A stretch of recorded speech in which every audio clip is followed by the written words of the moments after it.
Court documents detail ugly eviction at rented home in the Villages. Governor DeSantis says he has no rule in Orrin Miller back pay dispute. Villager who scolded a cop in a DUI arrest ordered to stay away from booze. The stage is set for a showdown over 800 manufactured homes at the Grand Oaks. Expert witness to testify for villager charged with trying to kill his wife. Villager will lose their license after night of drinking and bowling. A 79-year-old villager to make a plea for freedom in hearing next month. Letters to the editor. Keep watching. Coming up.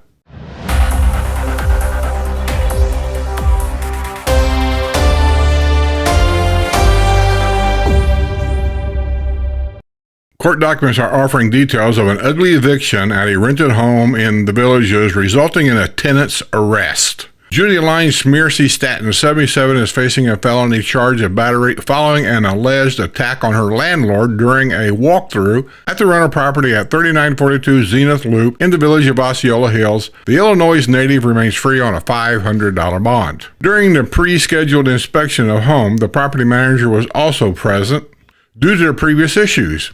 Animosity and tension between the landlord and Smearsy Stanton. Still, there were hostile words exchanged, according to the arrest report of Central County Sheriff's Office. Smearsy Stanton became upset trying to explain her perspective and struck the victim with both hands in the right arm chest area, causing her to move backwards. As a result, more words were exchanged, and Smearsy Stanton ordered the landlord and the property manager to leave the premises. They called law enforcement, and Smearsy Stanton was taken into custody. However, a document filed in court by Smearsy Stanton and her husband indicate there had been many problems with the rental property. Looks like a nice home to me.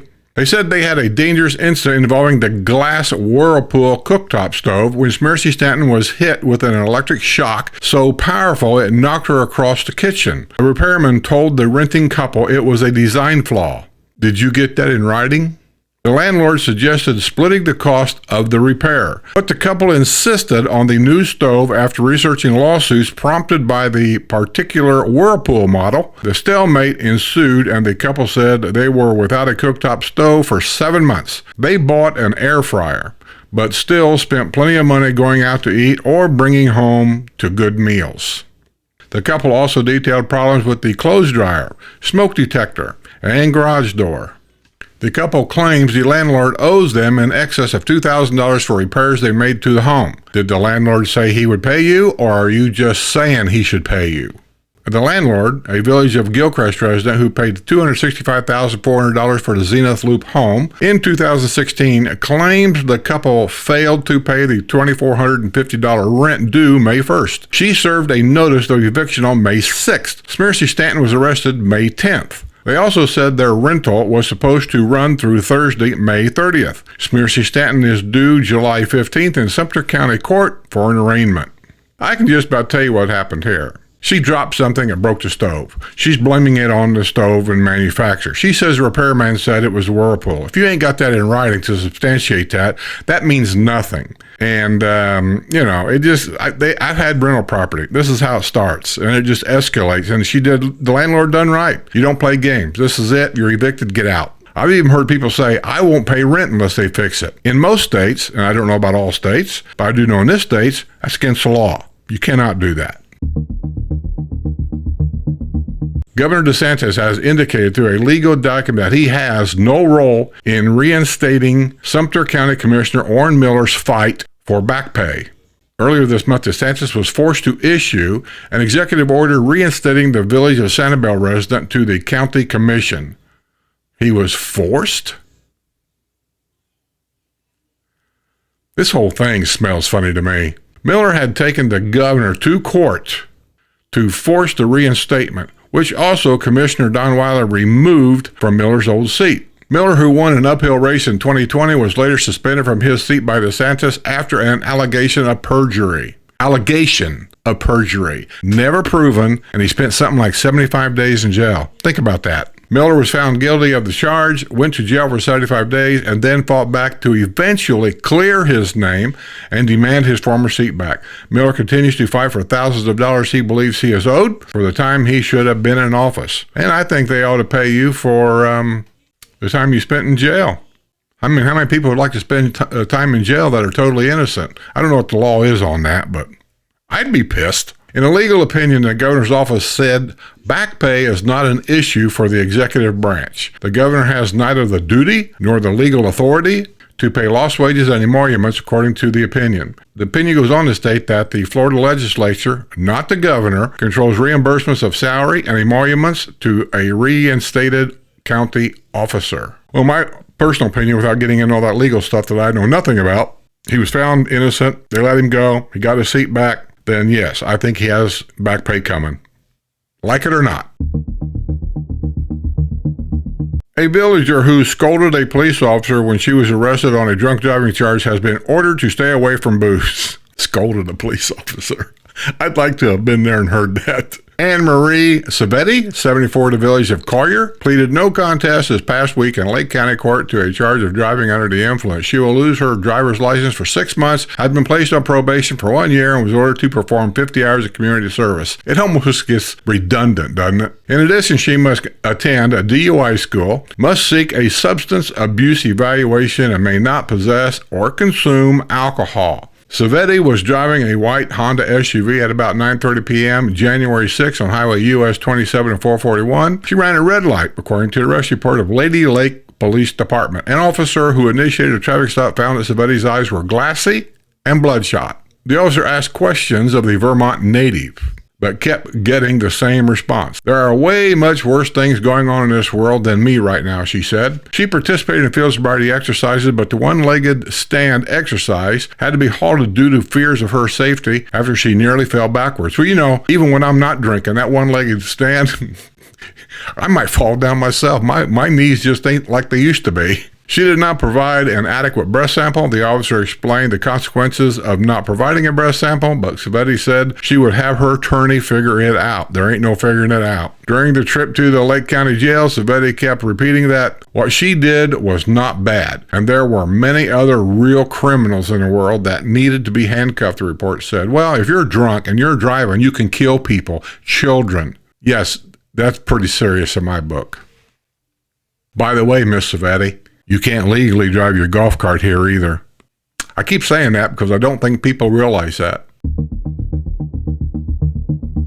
The stage is set for a showdown over the 800 manufactured homes proposed to the Grand Oaks Resort. Grand Oaks wants to bring in the manufactured homes as a new revenue model for the resort, made famous by the equestrian theme championed by the late Gloria Austin. Grand Oaks is seeking to annex the manufactured home site into the town of Lady Lake. A representative for Grand Oaks last year explained that since the New World Equestrian Center opened in Marion County, equestrians events have dried up for smaller venues such as Grand Oaks. Now, Sue and Deb and I think Linda and everybody all went up there one time and did some video up there. It looks like a magnificent place. The Grand Oaks proposal will put before the Lady Lake Planning and Zoning Board at 5:30 p.m. Monday. The proposal is scheduled to move on to the Lady Lake Commission at 6 p.m. Monday, July 1st. Both meetings will be held at Lady Lake Town Hall. Since the first story appeared about the Grand Oaks proposal last year,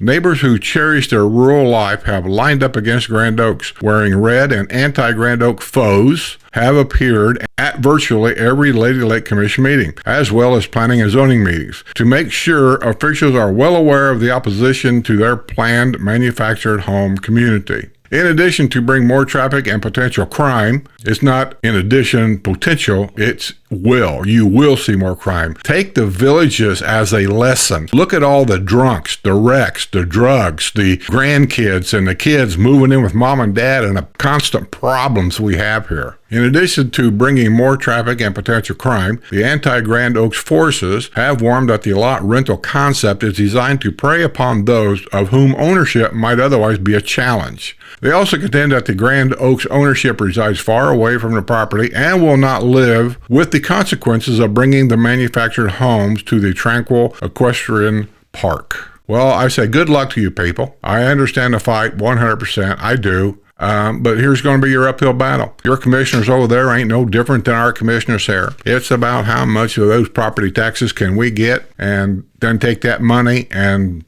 do things in our town. Hire more police, build another police station, build a parking garage, all these stupid things that we really don't need, but that's what they're going to do because that's what reelects them.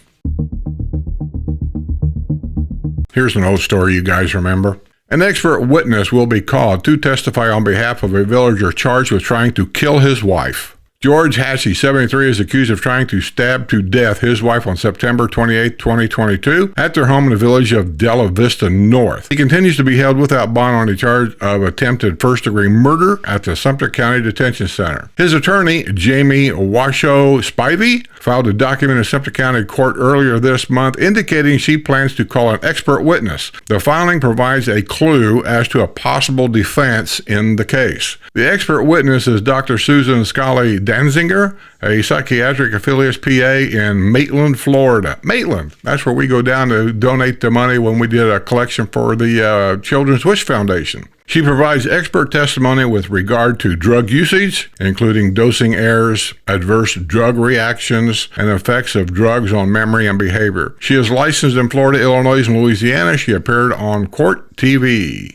On the day of the attack, Hatchie's wife was able to call 911 after being stabbed in the legs, abdomen, and chest. "Don't let me die," she implored Sumter County Sheriff's deputies, who kicked open the bedroom door and found her on the floor of the home she shared with her husband. Deputies had entered the home after breaking a sliding glass door when no one responded to the doorbell. The wife gave deputies a dying declaration, indicating it was her husband who had stabbed her. A villager will lose his driver's license after a night of drinking and bowling. Thomas Ralph Mikowski, 73, of the village of Charlotte, pleaded no contest this past week in Sumter County Court to a charge of driving under the influence. He will lose his driver's license for 6 months, has been placed on probation for 1 year, and must perform 50 hours of community service. Mikowski was found at about 11:30 p.m. Friday, February 22nd, passed out behind the wheel of a white 2019 Toyota Highlander SUV, which was parked on the sidewalk near the intersection of Morse Boulevard and State Road 44, according to the arrest report of the Sumter County Sheriff's Office. The vehicle was in drive, and the engine was running. A half-empty bottle of Gilby's vodka was found in the SUV. Mikowski said he had been bowling at Fiesta Bowl in the Spanish Springs area. He said he drank 3 rum and cokes, cocktails, while bowling. The Milwaukee native agreed to participate in field sobriety exercises, but the deputy had to catch him several times when he nearly fell over. Mikowski provided breath samples that registered .150 and .143 blood alcohol content.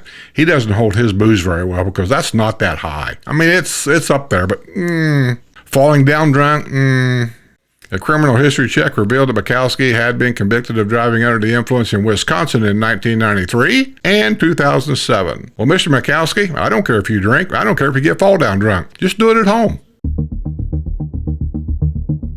A 79-year-old villager will make a plea for his freedom in a bond hearing next month in Sumter County Court. Paul Saunders of the village of St. James will be in court June 20th for a violation of probation hearing. He has been lodged since May 16th at the Sumter County Detention Center. His probation violation stems from his failure to show proof and recommended treatment for substance abuse and failure to show proof of completion of random substance testing. You know, it just seems like a lot of people that get on probation, they set parameters for your probation. They don't take the probation parameters seriously, and that's what this guy did. Sanders had been driving a black Lexus shortly before 8 p.m. September 16, 2021, when he crashed the vehicle at a roundabout at Buena Vista Boulevard at St. Charles Place. The Lexus became engulfed in flames. Hey, just talk to that old lady that chewed that cop out. There's more serious crimes out there than drunk driving. An investigator from the Florida Highway Patrol was summoned to the scene and suspected that Sanders had been drinking, as he had the distinct smell of an alcoholic beverage and had to be seated to prevent him from falling and injuring himself.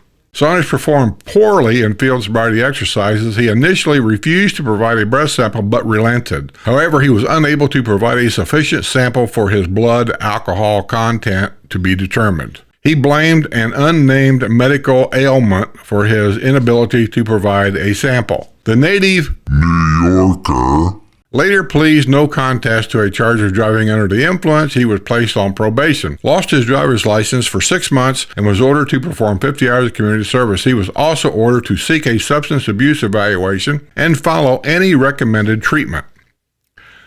Let's see what happens 6 months from now. All right, we're almost at the end of this one, so let's read a letter to the editor. To the editor, amenity fees 18 years ago were around $130. The fees have only increased to $50 in that time. We have every amenity we can think of. This is the cheapest amenities I have ever heard of. Thank you to the Morris family for the best community in America. Love this place and lucky to live here. I am 87 years old and never plan to leave until the man upstairs calls my name. That's sent in by Bud Collins from the village of Mallory Square. Well said, Bud. You enjoy this place. You love it. You don't mind it. It is what it is. And you're also 87 years old. And congratulations for making it that far. So to the rest of you, I'm just going to get out of here. I got things to do. So I'll just simply say, be well, stay safe, be aware.